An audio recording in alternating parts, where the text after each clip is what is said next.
அணுகுண்டே வெடித்தாலும் அழியாத உலகின் முதல் செயற்கை தீவை சைனா உருவாக்கி சைனா உருவாக்கும் செயற்கை தீவை எங்க வேண்டுமானாலும் நகர்த்தி செல்லலாம். ஏன்னா இந்த தீவுல பாதி தண்ணீருக்குள்ள மூழ்கியபடியும் மீதி வெளியே தெரியும் வகையிலும் டிசைன் பண்ணப்பட்டிருக்கு. சைனா உருவாக்குற இந்த மொபைல் ஆர்டிபிஷியல் ஐலாண்டு செயற்கையான நடமாடும் தீவு. இதோட சிறப்பு அம்சமே இதோட பாதுகாப்பு தான். அணு ஆயுத தாக்குதல் நடந்தால் கூட அதை தாங்கி நிற்கும் வல்லமை இதற்கு உண்டு. இதற்காக இந்த தீவுல மெட்டா மெட்டீரியல் எனும் ஸ்பெஷல் மெட்டீரியலை பயன்படுத்தி தடுப்புகளை அமைத்திருக்காங்க.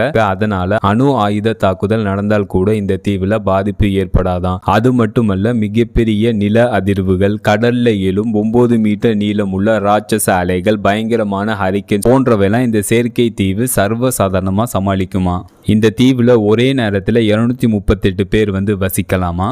வெளி உலக தொடர்பு துண்டிக்கப்பட்டாலும் உணவு, நீர் என எந்த சப்ளையும் இல்லாமல் தொடர்ந்து 4 மாதங்கள் இந்த தீவில் உயிர் பிழைக்க முடியுமா. ஏன்னா அந்த அளவுக்கு emergency power, communications, navigation facilities இந்த தீவுல இருக்கான். சைனா உருவாக்குற இந்த மொபைல் ஆர்டிபிஷியல் ஐலாண்டு செயற்கையான நடமாடும் தீவு. இதோட லென்த் 138 மீட்டர், இதோட அகலம் 85 மீட்டர். மொபைல் ஆர்டிபிஷியல் ஐலாண்டு இந்த செயற்கை நடமாடும் தீவு டிசைன் மற்றும் கன்ஸ்ட்ரக்ஷன் முழு வீச்சில் நடைபெற்று வருது. 2028க்குள்ள சைனா உருவாக்கும் இந்த மொபைல் ஆர்டிபிஷியல் ஐலாண்டு செயற்கை நடமாடும் தீவு பயன்பாட்டிற்கு வரும் அப்படின்னு